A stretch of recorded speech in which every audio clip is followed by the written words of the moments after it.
Plea bargaining is the process of sentence or charge negotiations between the prosecution and the defense. Ordinarily, the prosecution brings forth fewer charges and/or shorter sentences in exchange for the defendant's guilty plea. To accept a plea bargain, the defense must be prepared to forfeit fundamental rights. According to the unnecessary evil of plea bargaining, an unconstitutional conditions problem and a not so least restrictive alternative, upon entering a guilty plea, the defendant waives the privilege against self-incrimination, the right to a jury trial, the right to confront one's accusers, and the right to a compulsory attendance of favorable witnesses. This allows the case to move forward quickly while utilizing less resources. Plea bargains take on average 55 minutes and allow the defendant to start serving their time immediately. In the event the defendant rejects the plea bargain, the defense will then have to wait for a jury trial. Waiting for a jury trial can take weeks, months, and sometimes years. Under the unconstitutional conditions doctrine, prosecutorial vindictiveness is unconstitutional.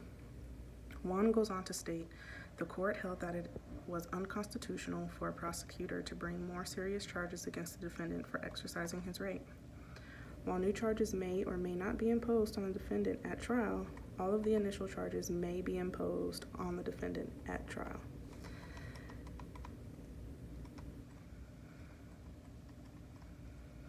There is also an uncertainty as to which way the jury will rule. The jury may rule in favor of a 25 to life sentence when the defendant was offered a maximum 5-year sentence in the plea deal. For plea bargains to be constitutionally valid, 3 things must happen.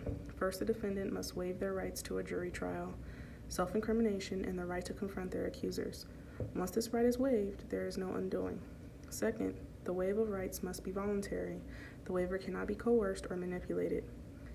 Lastly, the charge must be based on existing, factual, and legally obtained evidence.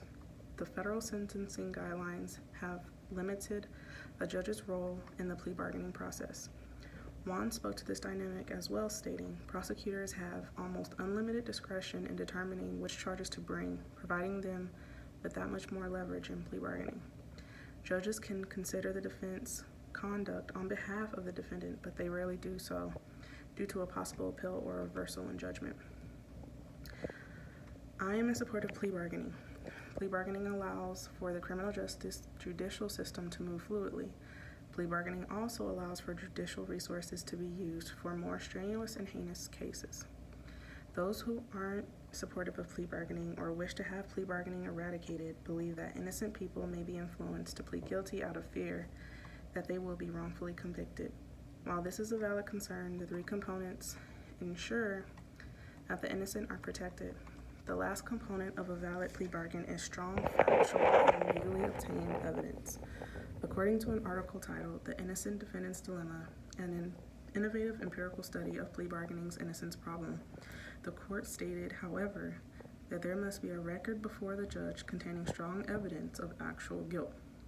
To ensure the rights of the truly innocent are protected and guilty pleas are the result of free and intelligent choice. Critics of plea bargaining also feel that plea bargaining goes against everything our judicial system was built to do.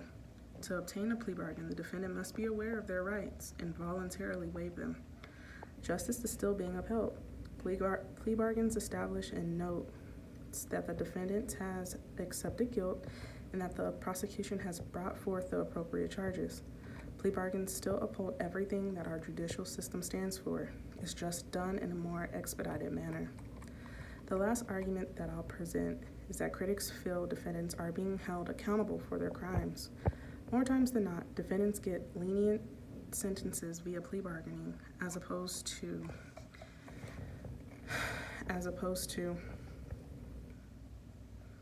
if they go to trial. It is important to remember that the prosecution attorney is the one who brings forth the charges. Juan stated the federal sentencing guidelines also allow for downward departures for acceptance of responsibility, further providing prosecutors with ammunition in their plea bargains with defendants. The stipulations brought forward in a plea bargain are first brought forward and agreeable with the prosecution. Whatever sentencing recommendations or charges recommendations are a part of the package, the prosecution has thought it to be sufficient.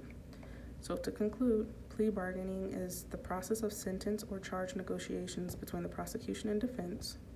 For a plea bargain to be valid, the defendant must waive their rights, the rights waiver must be voluntary, and the charges must be based on existing, factual, and legally obtained evidence.